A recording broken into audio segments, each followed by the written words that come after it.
Ladies and gentlemen, the President of the United States and Mrs. Bush, accompanied by President and Mrs. Reagan.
President Reagan, you can see from that welcome how we all feel about your and Nancy's return to this house that you graced. We're delighted to welcome you back here. And of course, I want to send my special greetings to those who served in the Reagan cabinet, to the Reagan family, and it's a pleasure to welcome all of you back here to the White House. Being president has its privileges.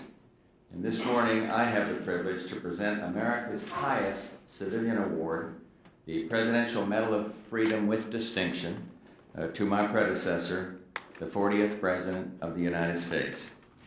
Today, we honor the American life of an American original.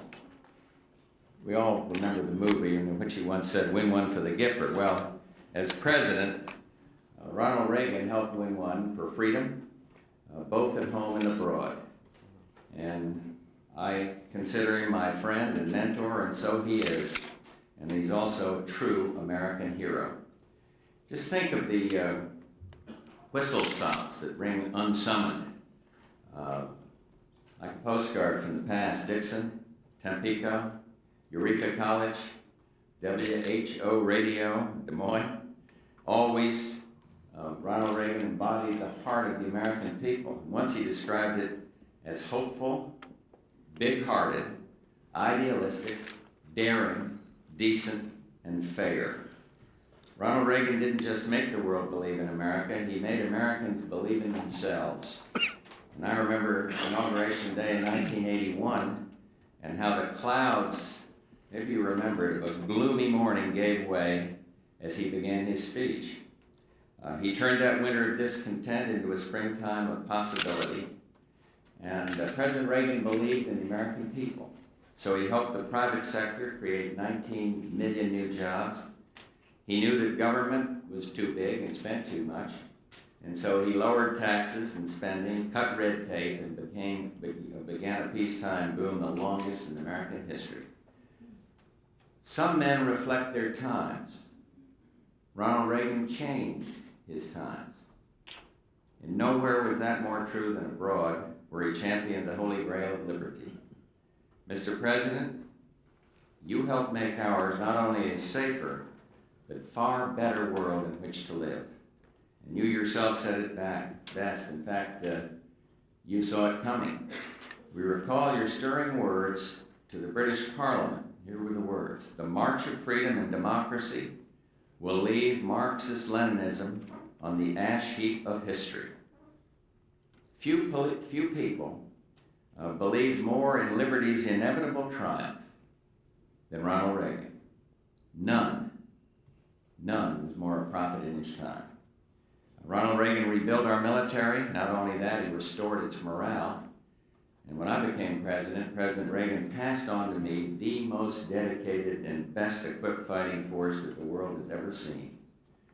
He signed also the INF Treaty, the first agreement to eliminate a whole category of nuclear weapons.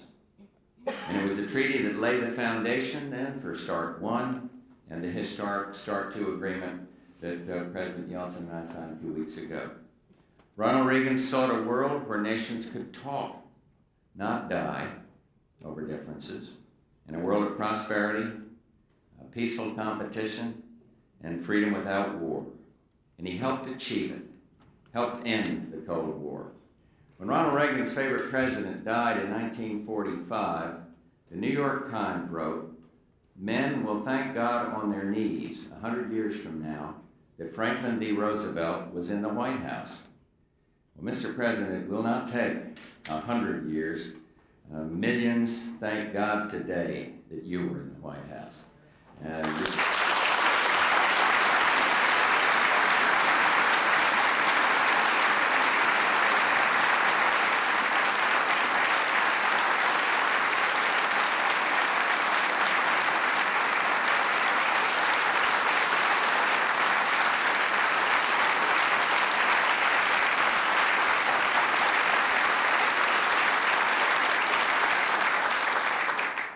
Loved America, blessed America, and with your leadership certainly helped make America that shining city on a hill. All this explains why today Ronald Reagan becomes only the third president to receive the Medal of Freedom, the first to receive it in his own lifetime. He's a man whose life embodies freedom, who nurtured freedom as few presidents ever have. And so now, Mr. President, let me invite you, sir, to join me as Major Whistler reads the citation for the Medal of Freedom. Please come up. I'll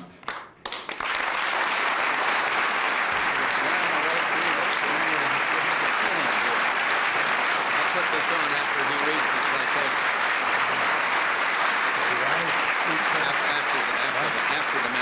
After the medal. The President of the United States of America awards this Presidential Medal of Freedom with distinction to Ronald Reagan. Ronald Reagan symbolizes all that is best in America. His is the story of a lifetime committed to individual freedom and liberty. As president, he ennobled the American spirit of hope and optimism, faith, and family. At home, he championed free enterprise over big government and presided over the longest peacetime economic boom in our nation's history. Around the world, he burnished America's lamp of liberty so that those living in tyranny might secure freedom against the darkness. His steadfast belief in peace through strength consigned imperial communism to the ash heap of history. Ronald Reagan's courage and convictions changed America and helped America change the world. America honors a man who has brought her great honor, the 40th President of the United States, Ronald Reagan. I'm going to do this without censoring you.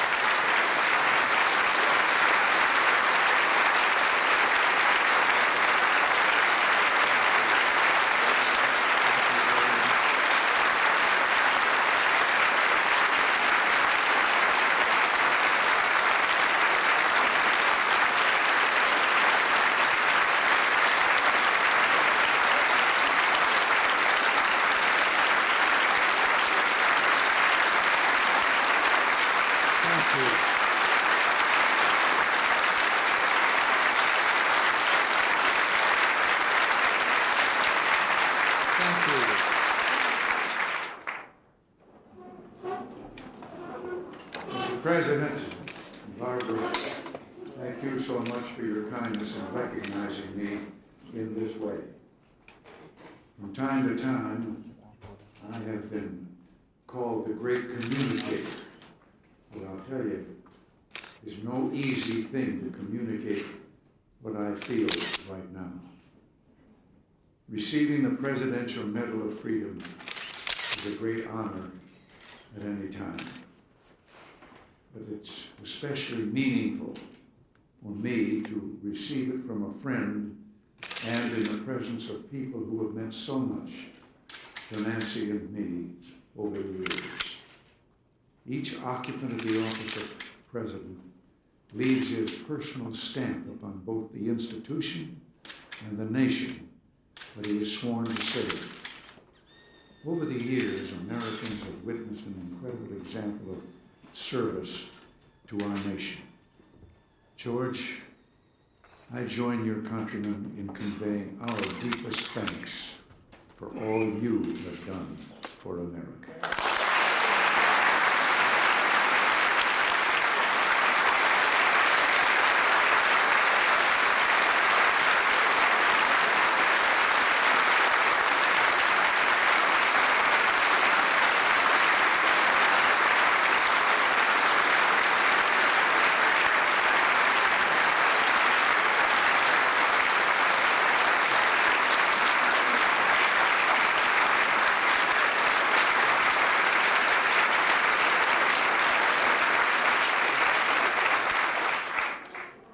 Barbara, you will long be remembered for your dedicated efforts to give all Americans the gift of literacy. 12 years ago, the American people gave me the honor of a lifetime in allowing me to serve as their president. When we came to Washington on that bright sunny day, we shared a dream for America. Back then, the reach of big government had become intolerable. It was a time of rampant inflation and crushing interest rates when hope was scarce. It was a time when cold, ugly walls divided nations and human rights were trampled in the name of corrupt ideologies. It was a time when a nuclear arms race was spiraling out of control and a blinding distrust stood between East and West. We believed that for the future of America and the free world, this could not stand. And together, we insisted that this great nation must once again behave as such. We saw in America where most people still believed in the power of a better tomorrow. Together, we got the government off the backs of the American people. We created millions of new jobs and showed a watching world the power of free enterprise. America shined brightly as a beacon of hope to oppressed peoples everywhere. And we welcomed so many of them to our shores to breathe the air of liberty. Together, we did make a better future. We rebuilt our national defenses because we knew that our adversaries respected strength and exploited weakness. And by standing firm and asserting our principles, we were able to reach the first treaty ever to eliminate, I should say, nuclear weapons from the face of the earth. We have every reason to be proud of what we accomplished together. But I've never forgotten that it's not the acts of any one man that can change the direction of a country. It's ordinary men and women across the land performing extraordinary deeds that make America unique in the world. And so it seems fitting on this occasion to express my heartfelt appreciation to the people of this great nation. As I reflect on my life, I recall the fact that I'm a simple man from modest beginnings. The Reagans of Illinois had little in material terms, that's for sure, but we were emotionally healthy beyond imagination. For we were Americans, young people in a young land with the best days ahead. We admired the pioneering spirit of this hopeful land where everyone has a chance to push out the boundaries of life. America's been very kind to me in my long and fulfilling life. What better time and place to thank this great country for its blessings on me than here today in America's house. This year marks the 200th anniversary of the laying of the cornerstone of the White House. By the way, my back is still killing me.